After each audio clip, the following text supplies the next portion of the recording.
Who Watches the Rewatchers, a Buffy rewatch podcast.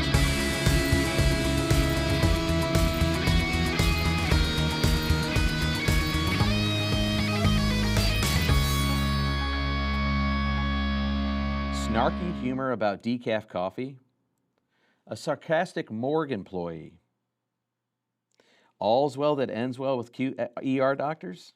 Yep, it must be the 90s, and it must be Buffy the Vampire Slayer. Welcome to Who Watches the Rewatchers, our Buffy rewatch podcast. And those are some of the things I noticed quite early on in the episode, Dark Age. I'm with my friend Alan. Alan, did you note all those references too? You know, I did not, but I love the snarky coffee reference. I think that that's something that happens in Buffy a few times. It does, and it feels a very okay. So these all felt very '90s reference. I just want to jot these things down, and maybe I'm being nostalgic about the '90s, but because lately I've been talking about it. But I noticed that Cordelia very early on talks to it's either Giles or Buffy, and one of them's agitated, and she says, "Geez, decaf much?" And then, of course, when Giles when he goes to the morgue to identify a body, the morgue guy's like, "Hey, have you eaten lunch?" And he's like, "No." He goes like, "That's good," and he pulls it, and he does the whole snarky morgue thing that seemed like really common in the '90s to make that character. Yeah. And then Buffy sees a scene later where there's doctors, and she says, "All's well that ends well with cute ER doctors." And I thought, what is she talking about? Oh, yeah, she's talking about ER, the TV show. Right. So anyway, that made me go, this is such a 1990s vibe, and it is, because it's Joss Whedon's Buffy the Vampire Slayer. We are in season 2, episode 8. Do you know who directed this episode, The Dark Age? I don't. Do you know? Yes, I have it pulled up. I noticed it on the opening credits. It's Bruce Seth Green is his name. And I had to do a little looking. That is no relation to the actor Seth Green who plays in the show. He just happens to have have most of the same name. That's right. He did do a lot of directing TV shows and some major things that you would have seen. The last thing I think he directed was an episode of Roswell. So anyway, he's kind of in that lane. But this is one of his. Yeah. And sure. Anywho, so The Dark Age. Quick hot take. Did you like it, Alan? Yeah, you know, I to be honest with you, I always like the Giles backstory episodes. I think they're good and fun and add depth to the character, and you know, it's always fun to see Anthony Stewart Head doing something other than polishing his glasses. Agreed. Agreed. His backstory. But before we get too much further, though, I do want to say. The only coffee reference I caught in this one, you did such a great job catching all the coffee references. The only one I caught is the one you didn't catch, which is at the end of this opening conversation between Buffy and Willow, where Willow says something about how they're going to have mochas when she's talking about her fantasy dates or whatever. Yeah, well, no, we'll get to the fantasy date bit, but I wanted to share your enjoyment of a good Giles backstory. I find heck yeah, man. They just make me want to go further down that world. Now, that could be a spin-off prequel, don't you think? You know, they actually planned that. Okay, that makes sense. Developed it. Yeah. They planned it, developed it, and it was going to be called Ripper. Yes, of course. And then for whatever reason it didn't happen. There were two more Buffy spinoffs planned. One was Ripper, and I don't remember what the other one was. I think it might have been a Faith show or something. But anyway, Ripper Gotcha. Ripper didn't happen, and but they did spend a lot of time in development for it. I do know that. Okay, well that makes sense because there's a lot of material for that perhaps. But go ahead, let's start us off, Alan. You referenced their fantasy, this opening scene of Willow and Buffy talking a little bit more fantasy-like. There's actually a teaser before that one. The teaser before that one is this guy sort of mysteriously shows up on the high school campus, and he's desperately looking for Rupert Giles. And, that's right. He's got a suit and he's got some sort of briefcase. I think it's a metal-like briefcase. Right. Oddly out of place, walking through a high school. Yeah. Yeah. So he asks the custodian where he can find Giles, and the custodian says, "Oh, he's the librarian. Go over that way." And then we cut to see Giles and Buffy. And Buffy is what do you call that? Or she's working out with aerobics, and in the '80s I think they would have called that jazzercise. I don't know what they called it in the '90s. I think this was, I think, because there was like a step board, so I think it was step aerobics or some Oh, sort of okay. calisthenics, and she's listening to music that I don't place in the 90s, but it was rather light techno. It was kind of strange. Yeah. And Giles doesn't think much of it as well. He's holding his ears. He's completely baffled by it, and makes Yeah. he makes a strange line about, what do you call this? And she's like, this is music. He goes, sounds like noise. That whole thing. Yeah. The whole old person thing. But we do find out later on. Not. I don't think we find it out in this episode. I think it's a few seasons away. That Giles is kind of a decent singer, acoustic guitar player kind of guy. So the fact that he doesn't like the techno music makes a lot of sense. I mean, I actually really live for the moments when Anthony Stewart Head sings in Buffy.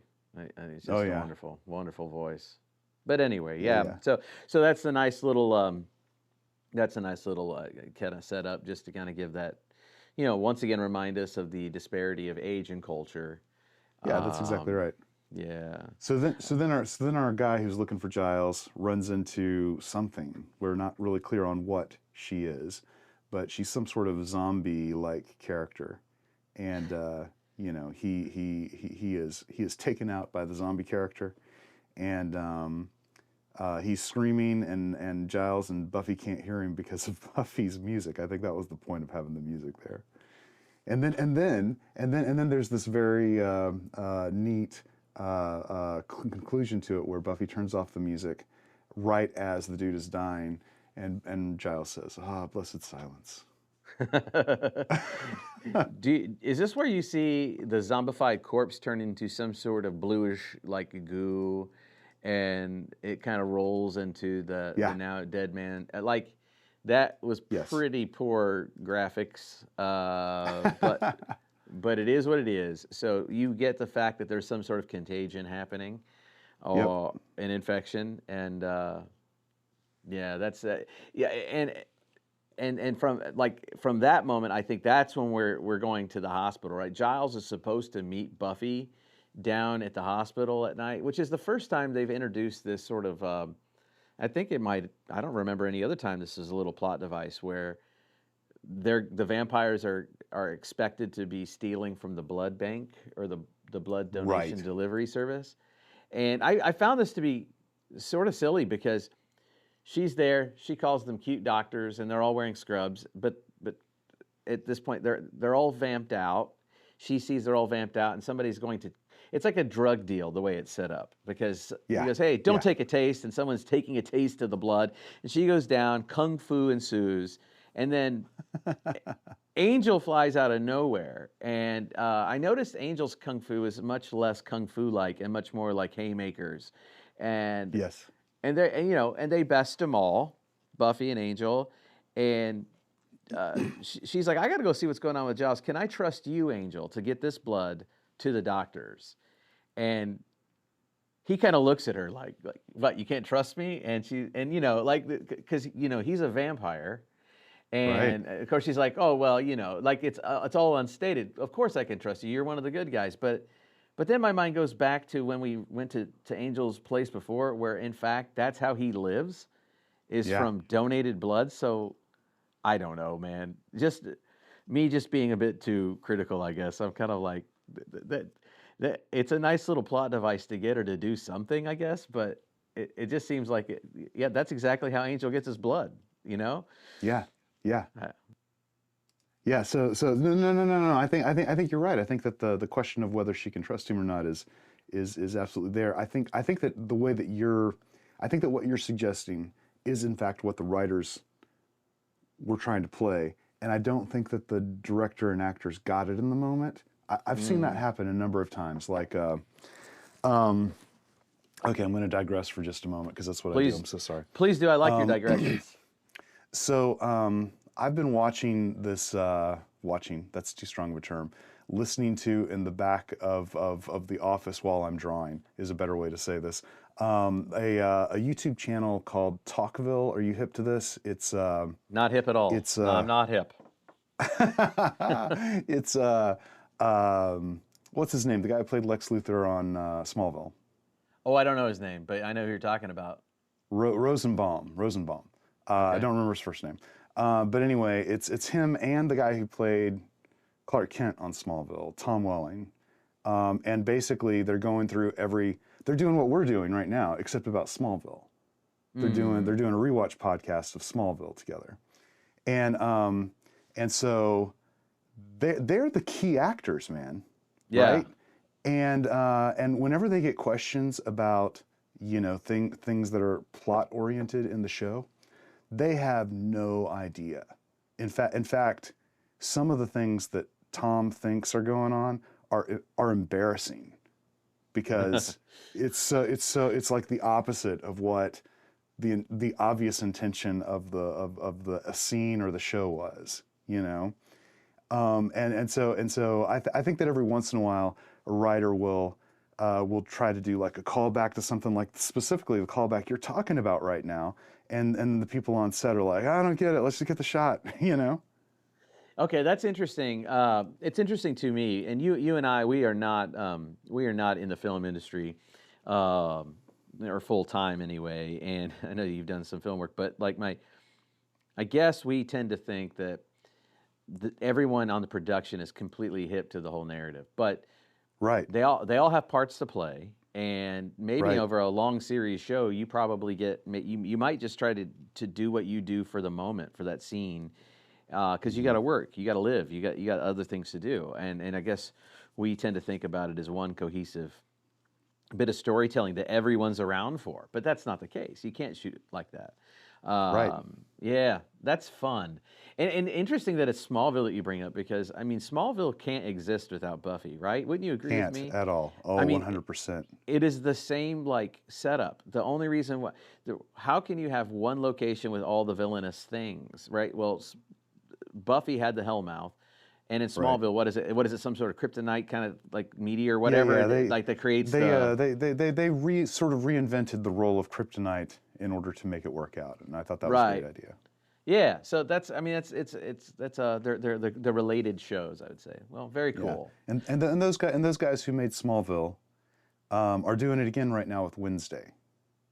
Oh, they're behind Wednesday? Okay. Yes, yeah. Netflix tries to make it sound like it's all Tim Burton, but what actually happened was the guys from Smallville are making Wednesday, and they hired Tim Burton to direct the first 2 episodes. I gotcha. Oh, let's get back to our show, and yeah, man. Because the guy dies, and he's got a connection to Giles because he's been asking for Giles. Giles and Buffy don't hear it. And it's like the next day, right? Police officers come to the library. They're talking to Giles because there's this person who's been around town looking for Giles, and he's turned up dead. This is the great, Cordelia moment to me. She walks in, and she comes in the library and doesn't stop and look to see who's in the room. She just starts talking, which. Right. There are times when my kids will walk into the room just talking, and my wife and I are still talking, and this might sound like really abrupt or whatever. I'll stop them and I'll tell them to go out of the room and try it again. Just because of the rudeness, they're just totally walking in talking like everyone's supposed, like everyone's waiting for you and your monologue. Right. That's how she's doing this moment, and it's so great. And I just think that Charisma Carpenter plays it so beautifully, so humorously. And when she comes in, she just doesn't even track that these police officers talking to Giles is anything for her to be alarmed about. When she finds out they're cops, she's like, great, you're cops. I've got a parking ticket. I promise it wasn't my fault. And it's all about her in a very teenage sort of way. That's where she also brings up the coffee thing. Someone seems high strung. She goes, decaf world or decaf much, and I kind of laugh. But I don't hear people talking about decaf as much as I used to when I was in the '90s. But maybe we do. I don't know. I think I've made a couple decaf jokes on Facebook, but that's Well, about you as far as it's gone. you just said two things that make you sound old: decaf jokes and Facebook. Facebook. Yeah, that's right. That's right. That's right. I That's think right. today someone was making a TikTok video about how they drink mushroom coffee instead and get the benefits of the lion's mane or something like that. No Anyway, doubt. all this shakes Giles up, right? All of it, and he goes Yes. to the morgue. There's the crack by the morgue guy. There's the tattoo on the body because he's got to find a reason to show Giles the body. He doesn't. Yes. This makes no sense for Giles to be the one to identify him either. I mean, it actually legally makes no sense, but. He pulls the thing down, and there on his upper arm is this funky tattoo. It looks vaguely old somehow, and that sends Giles into the bottle. He goes back to his really sweet little pad, and he starts drinking whiskey. And I'll leave it at that right now. Okay. I'm gonna back us up for three things, and I'm just gonna glaze over them real fast. Number one was after we had the title sequence, Giles was having a nightmare, and in the nightmare we get like some flashes of things that help us understand. Okay, this is going to be a Giles episode, and it's specifically going to reference things that are negative in his past. We got that. The other thing that we skipped over that I think is important for this episode is right before he walks into the library and meets the police officers, he has a long conversation with Jenny Calendar in the hallway. And we actually see them kiss in this scene. I think it's the first time we've seen them kiss on camera. True. And so as a result, we now know that they are officially together or whatever. All right, carry on. I can't believe I actually skipped over those things. My brain might be jumbled, but I will say the reason why I can't believe it is that she says some naughty flirting to him in the hallway, and he can't handle it. But I'm also kind of like, whoa. That's awesome. She intimates that their evening may be somehow fun, and it's kind of like right. Okay, cool. Yeah. That all happens. You're exactly right. Okay, so let's move on to the next bit. So he's at home drinking. He doesn't meet Buffy where he's supposed to meet her, which was where the cute ER doctors are. And so her thing is then I've got to go find out what's going on with Giles. This isn't like him. You can set your clock by Giles, right? So she goes to see him, and that's where. No, actually, I'm skipping. Yeah. No. You're exactly right. But I do want to throw in one thing really fast. The most interesting part about the stuff that we just skipped over for me was what was this like storytelling bit that they wanted to make super clear. And here's what it was: when Giles is talking to Jenny in the hallway, he also that conversation begins at the end of a conversation he's having with Buffy, and he's the one who says to Buffy, "Hey, we need to go deal with these vampires at the blood bank or whatever," and he says, and he makes a suggestion that she's not going to show because she's irresponsible. Like, he doesn't say it that way, but that's sort of the implication. And she says, "Have I ever let you down?" Yeah. And then his response is just to sort of glare at her. And then when she actually gets there and deals with the blood bank issue, Giles is the one who lets her down. So I think that specific like little twist was there to make sure that you knew that this whole thing is about Giles not behaving like Giles. You're absolutely right. And now, since we are not following this thing bit by bit so well, let's just go back. Let's go back again and let's get it out of the way. Let's talk about the fantasy bit that in the early introduction of the show that we alluded to, where there's Buffy and Willow sitting around on the quad, and they're playing some sort of game. And I guess it's anywhere but here. Is that what they call it? There's yes. If you could be anywhere but here, where would you be? I can't even remember where Buffy would be. I just remember that she'd be with Gavin Rossdale, the lead singer to Bush. Glycerine. I see him right now in a T-shirt getting rained on playing Glycerine at some show. And then Willow has some sort of un-Willow-like scenario, and she ends up with John Cusack, which I always thought was hilarious that he was ever presented as sort of heartthrob. Now, I'm a John Cusack fan. First off, I think he's got great acting chops. Second of all, he's a Agreed. Chicago guy. He's a Chicago guy. I love Chicago guys. And yeah, but like, I mean, I always see him as what's his character's name in the Say Anything movie? Kind of a dauber. Lloyd. Lloyd. Yeah, kind of a goober. I don't see him as a heartthrob, but cool, fine. And Buffy gives her like props for who that is. Xander comes up and he wants to be at a water park with Amy Yip. And in the 90s, I never knew who Amy Yip was. So I didn't like until I watched this again, like the first time I rewatched it in the 2000s. Sure. I Googled who Amy Yip was. And so I understand why. She's a Chinese actress, and there's a certain feature of her body that she was known for. And so a water park makes some sense, with where Sure. Xander is. And they say, you always have the same thing, and he's like, "Hey, I'm predictable," or I'm I'm a simple man. Right. simple That's man. good. All right, but here's my question: did you ever play a similar game to that yourself? Was that ever a part of your little culture growing up or anything? I have to say no. I mean, so when I was in high school, there were two features of my high school experience that I can point to as being profoundly important. Number one was all of the activities surrounding music, and number two was all the activities surrounding church. And I think that there were some anywhere but here kind of moments with regards to the music stuff. Dreaming about the future and what I was going to do, and that sort of thing. But I don't remember anything related to crushes, especially not celebrity crushes. How about you, man? Well, I mean, I probably when I was watching this show, I would have said with Charisma Carpenter because I was crushing her pretty bad then. But let me ask you this question: when you were that age, where were you dreaming about yourself musically? Where would you have been? Like on what kind of stage, doing what kind of show?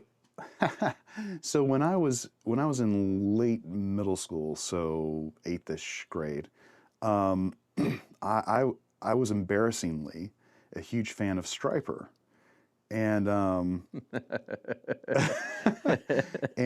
when I got into high school, I think that moved to some other Christian rock bands. By the time I was a senior in high school, it was definitely Chick Corea's Electric Band, But it took me a long time to get from big-haired rock and roll to jazz fusion. Jazz fusion, okay. I think if you asked me when I was at this period of my life where I'd want to be, I mean, I really wanted to be an actor, so I wanted to be in film, and even at a younger age, I mean, I was watching movies I shouldn't be watching that were too old for me because I was really interested in film, but I wasn't one of these guys like wanting to make movies like from the perspective of a director, which I didn't really know what went into, but I liked acting, like theater. Sure. I was gonna go to college to study theater. And so watching De Niro enter into roles really, or whomever it was, but the different ones really I felt like I could express something. It's all cliched stuff, like the kind of the self-expression was so profound that I really saw this dream of mine was to be in like a serious sort of like serious films, not like TV show. Back then, TV was not prestigious, Sure. right? Like and I would wanted to have been in like serious films and I mean back then, I mean like I was a huge fan of Silence of the Lambs, like and I shouldn't have watched it when I saw it, right? But like I knew that Hannibal Lecter was on screen for like 17 minutes, like, and I knew that Anthony Hopkins' character, I mean, it was just that big, and so for me, I would have imagined myself living out in kind of Hollywood somewhere, California, and being in films, and yeah, I mean, so Well, were you in theater and that kind of thing when you were in high school? Yes, I was. Yeah, I mean, I did all the things that I could do. Yeah. Did you do any of that in college?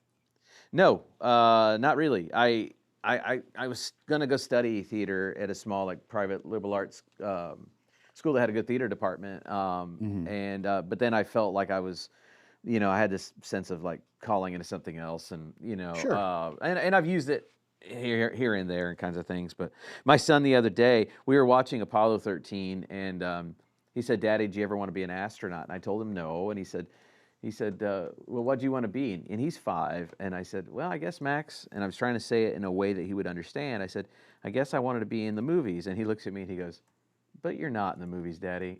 And my wife died laughing. Like, no, son, I'm not. So, man, that's hilarious. anyway, so let's go back to this Oh, bit. wait. I did think of one thing that I could admit that will also be just a smidgen embarrassing. I do remember one time when I was just out of high school that someone said, played the Anywhere But Here kind of game with me, and I did come up with a celebrity crush.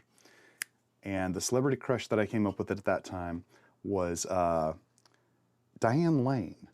Oh yeah, I totally see that. Yeah, in the early 90s. You know. No hating there. In fact, I would say that, of course, there was plenty of celebrity crushes and UNS Olympiads and whoever was like famous at the time. But when I was really young, starting when I was really young, it was Jennifer Connelly. From the time I watched her as a kid, she was a kid in Labyrinth, but she was older than me, and I was like, ooh, she's cute. Yeah. Yep. All right. Well, like I said, Giles's apartment to me has always seemed really cool. It's kind of Yes. It's kind of low lit, and he's in there. It's got all the study feel vibes, Yeah. and he's drinking some scotch or whiskey. And Buffy shows up, knocks on the door. He looks a little unkempt, unshaven. He says, basically he gives her the brush off and says, I'll see you later. I'll see you Monday.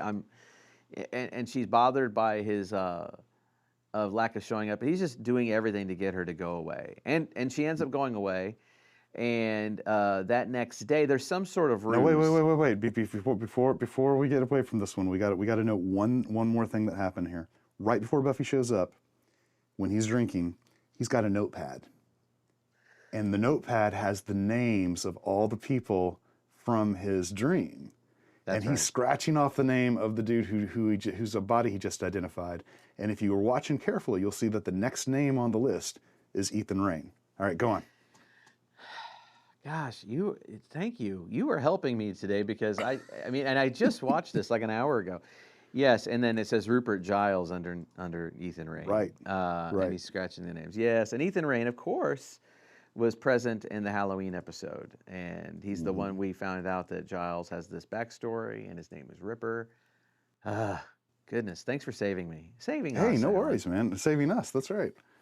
And then we're here for companions because you're doing a fantastic job. Now we're going to the morgue. Well, at the morgue, that guy who was killed is now zombified and naked because he's in the morgue, and he's attacking folks, right? And he's basically reanimated. That's at this point in the show, you think that this is a contagion zombie story.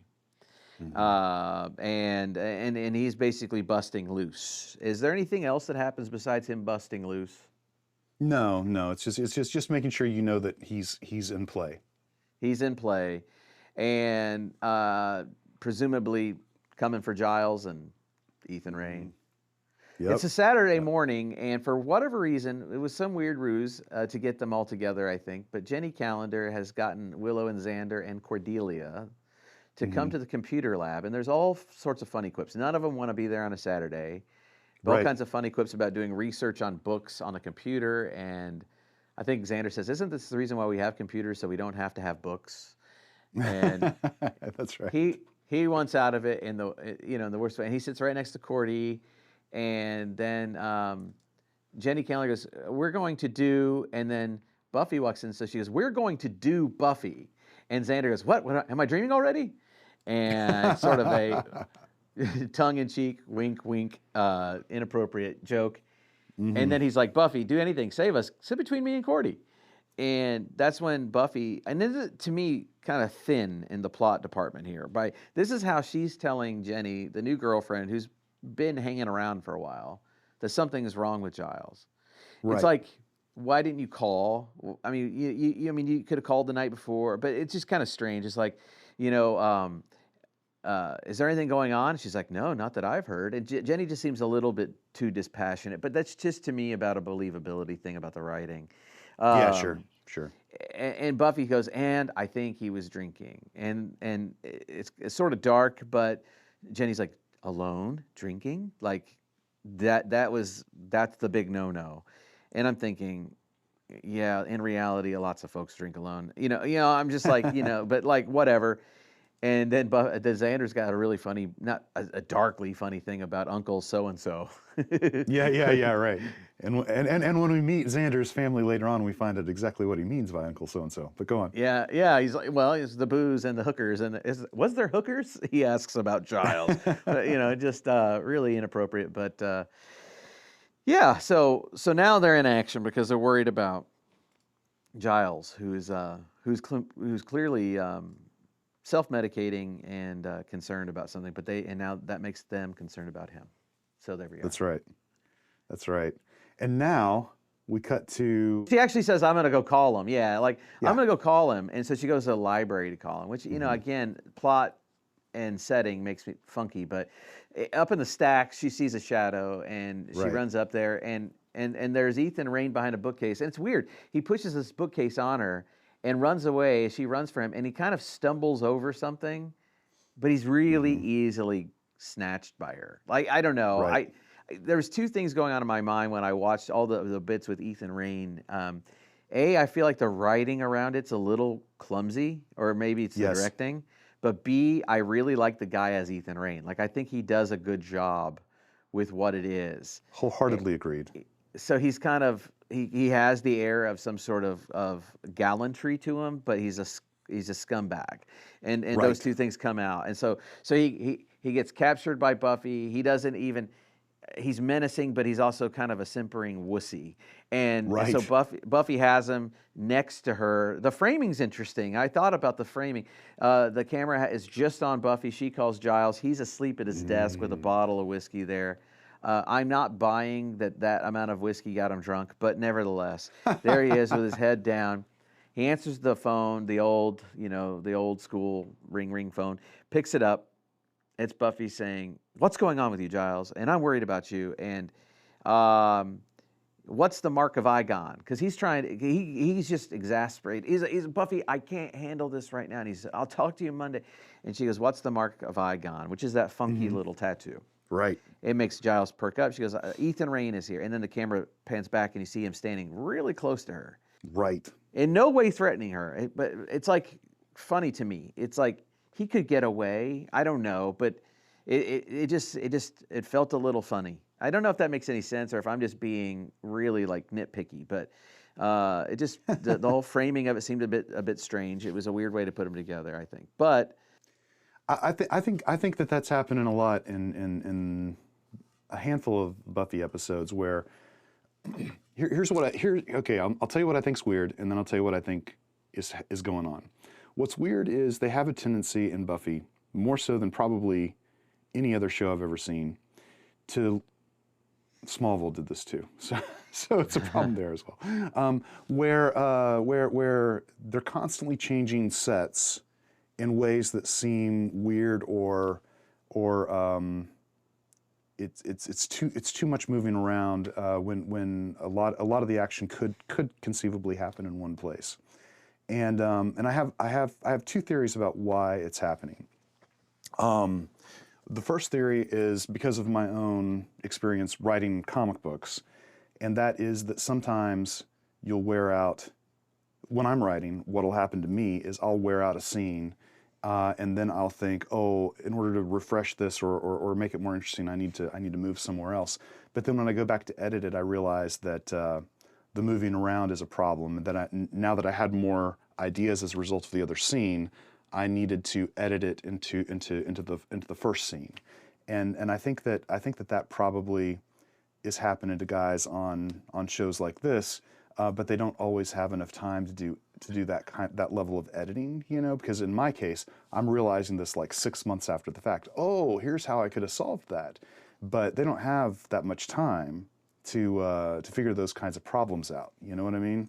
yeah. And then my other theory is actually more logistics. Like, I wonder if the reason that it happens on a show like this is specifically because they're only going to be able to shoot, 3 or 4 pages a day, and it's going to be easier for them to get those 3 or 4 pages, or maybe even shoot more pages, if they're constantly moving from scene to scene, because that way the tech guys can set up all the various scenes and just sort of run the actors through all of the different places they have to be in order to make it work out. But if you're trying to make one scene, like one physical location, look good from a bunch of different angles for all the different ways that you would need for that scene to play out, that's actually kind of a lighting nightmare where people are having to relight and relight and relight while people are standing around. Well, that's an interesting theory. It does make sense to me that the production makes a bigger part of the creative process than people realize. I do think this is the first time we see the stacks. Giles runs out of the stacks in a Yes, previous episode yes. where he can't read any longer, but this seems to be the first time we're up in it, which Yeah. would have been a new whole set. But yeah, okay. Well, there they are, and Giles says to Buffy, to get away from Ethan, you're in trouble, and that's interrupted by the fact that they're really in trouble because the zombie man breaks through a glass somewhere in the library, Sure. and Buffy does the thing that Buffys do, and that is to basically spring into action to fight the villain. Ethan Right. Rayne does the thing that Ethan Raynes do. Put Buffy in front of him and then run away. And it's Nice. really quite comical because as he's running away, the doors open and there's Xander, Willow, Miss Jenny Calendar, and Cordelia, and she says, "Stop him." And Xander goes to stop him, and he's kind of sidestepped, but then Cordelia does a funny kick and kicks Ethan Rayne, so he's subdued. Right. And Buffy is, and I think Giles shows right then and there in a very tattered looking way, and Buffy bests the zombie, and all along the fisticuffs, two things happen. The zombie guy falls over dead, mostly not by getting knocked dead, because he just passes out dead, like he's expired. Sure. And it happens right after Jenny Calendar has been hit to the ground and knocked unconscious. Right. And they happen to lie in proximity to one another. And we see the zombie guy turn into that blue sludge, and we Yep. see that blue sludge touches the hand of Jenny Calendar. And then it's gone. It's just like perfect timing, evaporates, disappears. And then Giles is the dutiful, supportive guy, says, "Lean on me," and helps Jenny up. And she leans on him, and she's completely exhausted. And that kind of breaks down that little bit of the scene. Except for I've skipped over the part that I like the best about the whole episode. Tell me. Well, Giles is now confronting Ethan Rayne, and Ethan Rayne is like he's delighting in peeling back the onion and showing us a little bit more about Giles. Hello, Rippa. He loves doing that in front of people. He loved it on the Halloween night, and Right.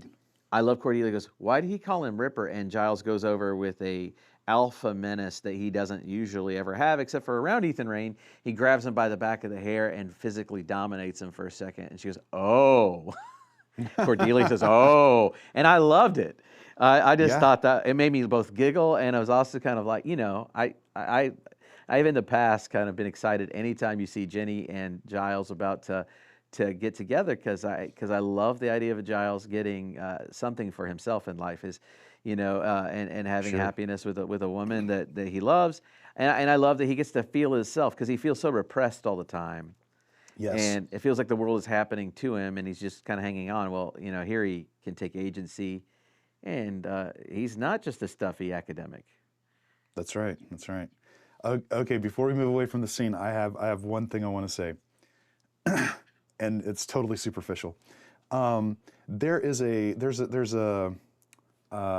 two-shot, or not a two-shot, but like an over-the-shoulder shot where you're seeing Buffy and Cordelia talk at the end of this scene before they all leave the library and go on to other things, and it's the first time I've really seen the height difference between Cordelia and Buffy. I think that in previous episodes they've put Sarah Michelle Gellar on like some sort of pedestal or something, so that she seems like she's closer to Cordelia in height. But in this case, you can really see that Cordelia is literally a head taller than Buffy, and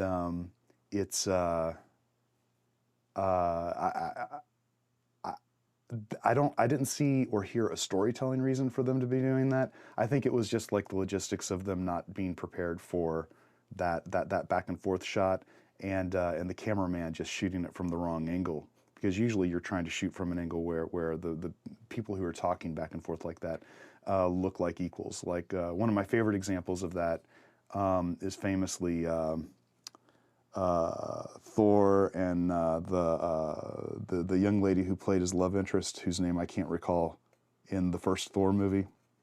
Oh, don't ask me that one. I don't recall.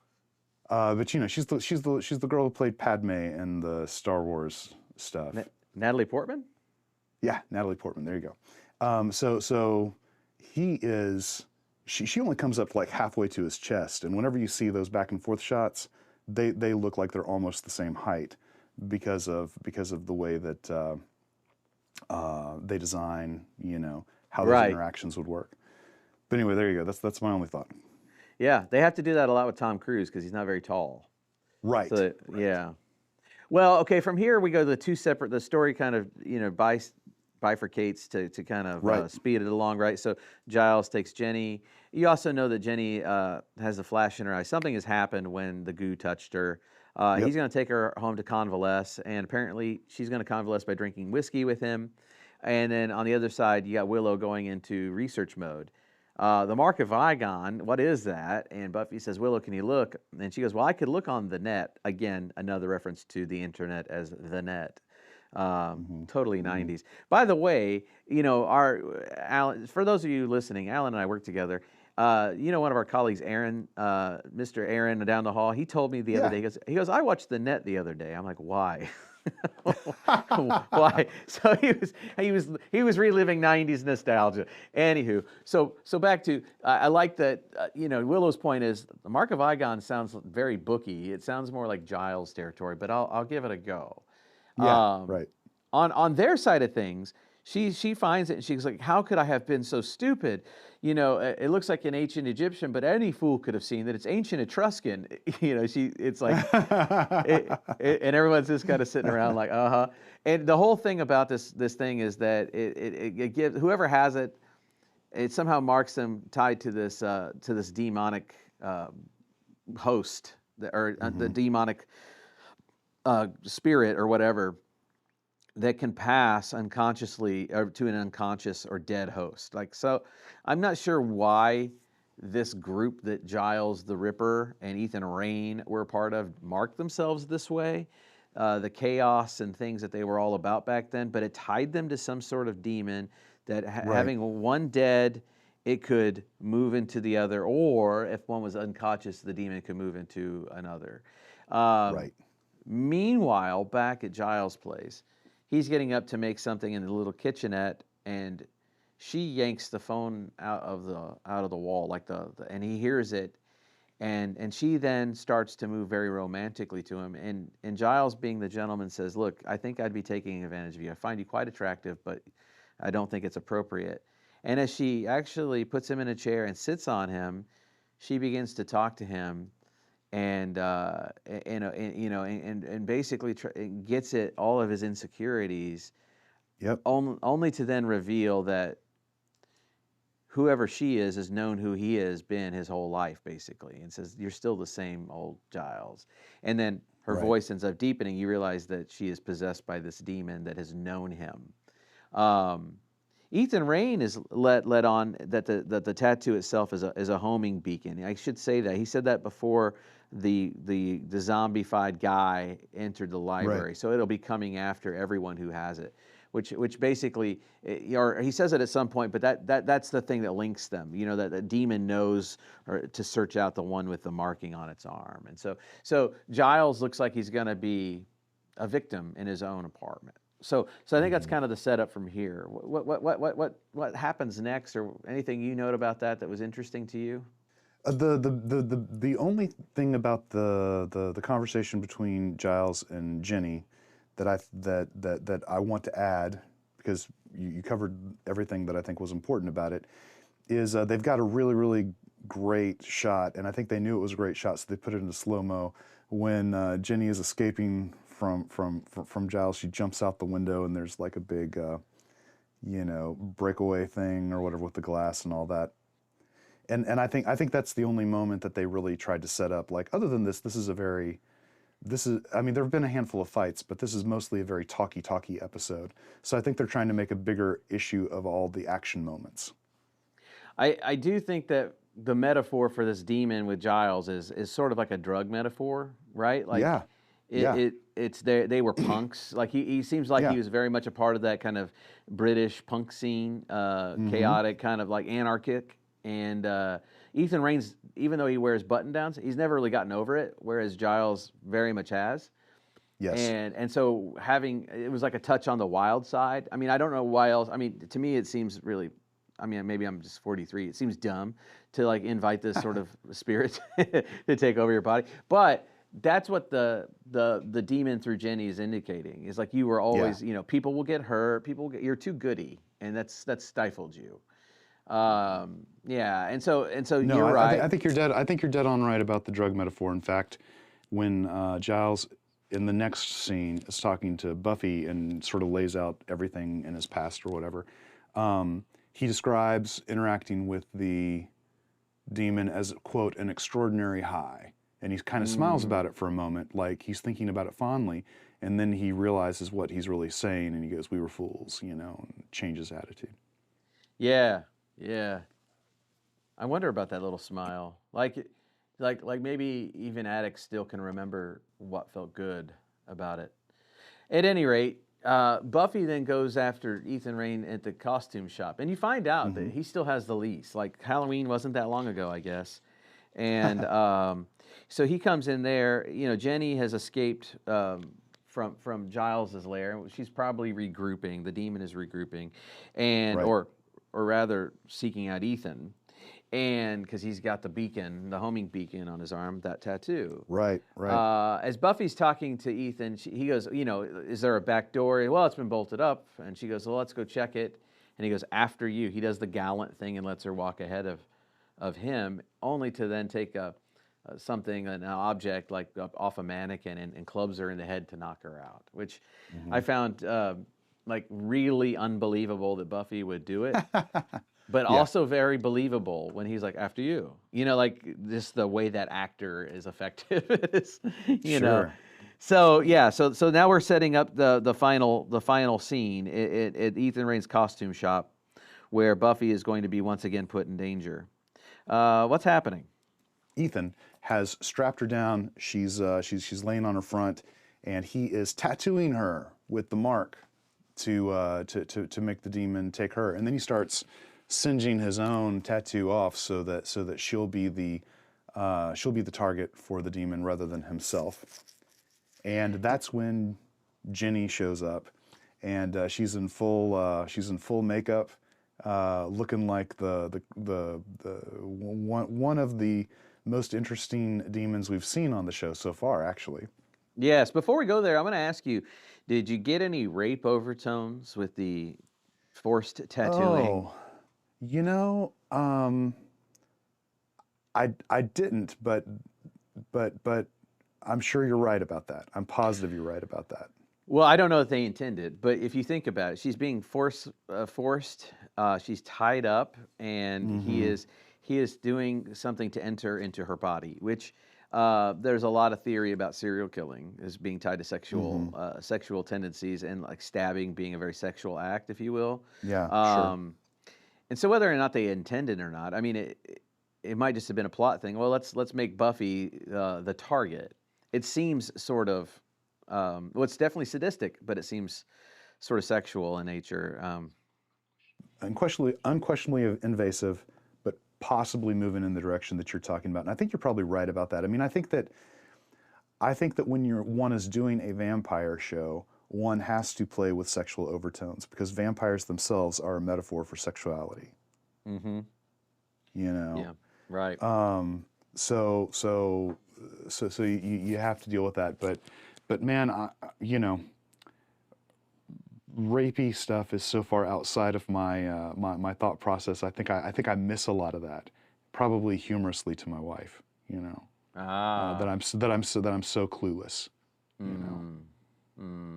Well, while Jenny enters in, Buffy the whole time has been taking the rope that's tying her wrists, and conveniently there's a little nail on the other side of that table that she's sawing it through, and there's going to be a fight. And at this moment, there's like there's this twice now. Actually, I said it out loud when I was watching the episode by myself.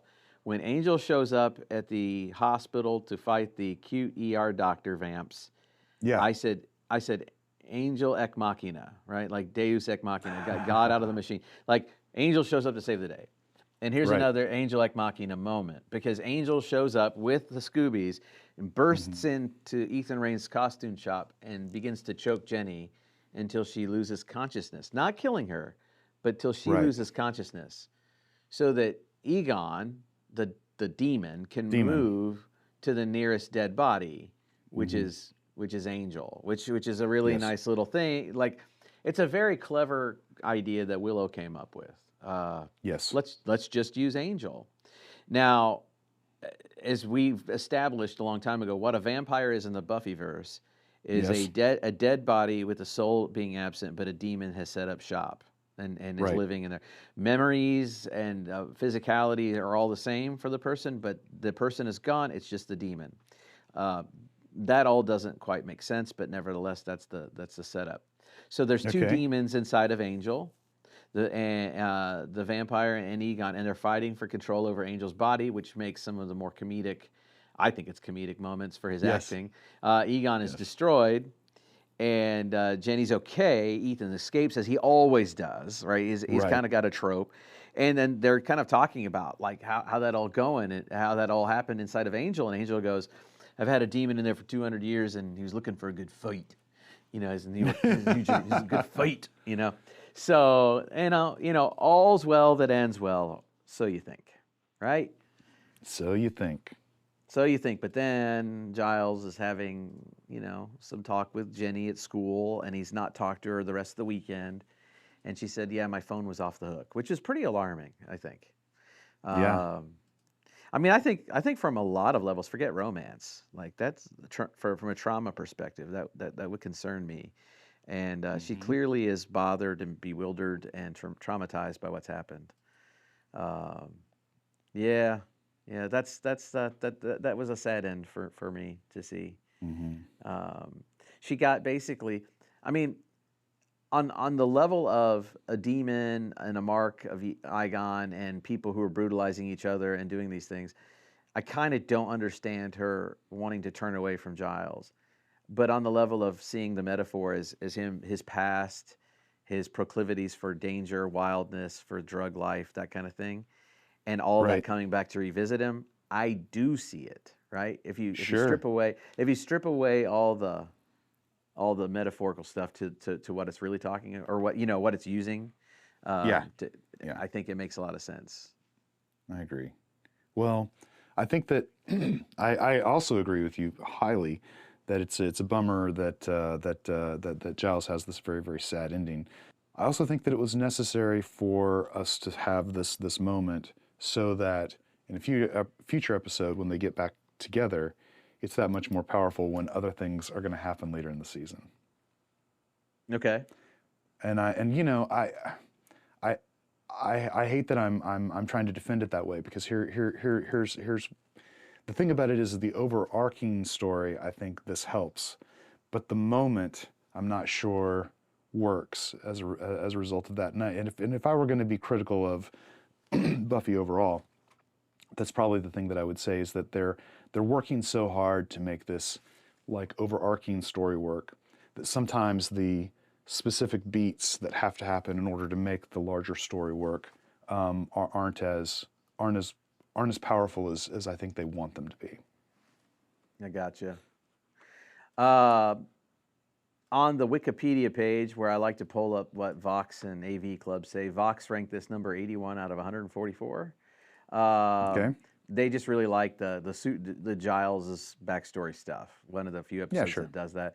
The AV Club, this is what it says, and I think this is actually worth reading out loud.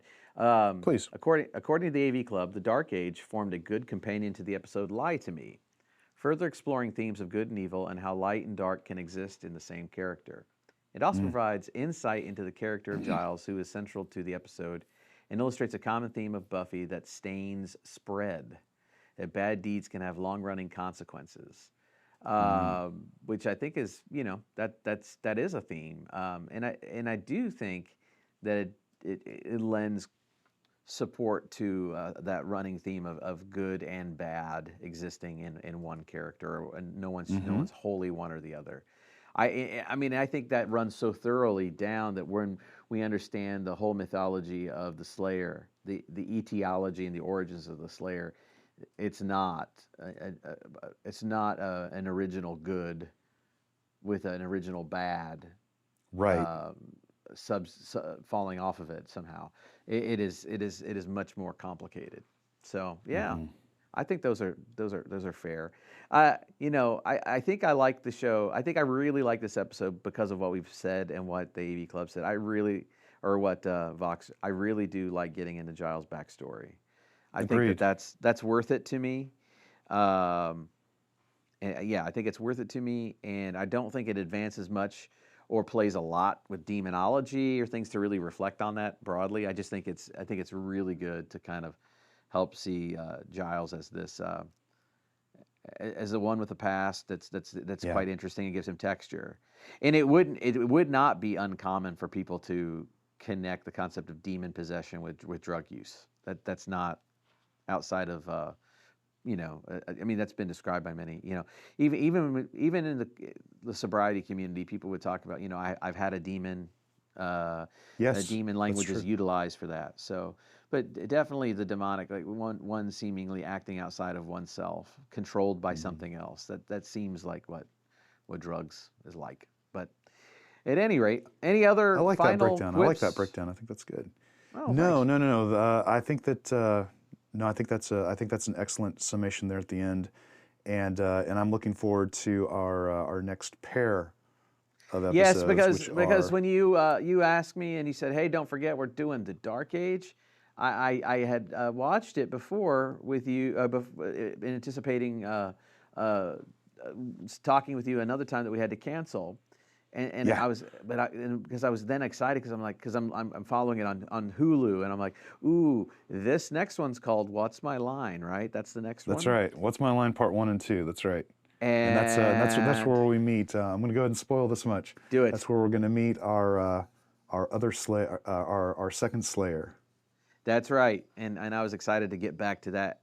And I remembered when it aired. I remember watching it, and I was a bit taken aback by it when I first saw it. So, yeah, I was interested to get back to it all these years later.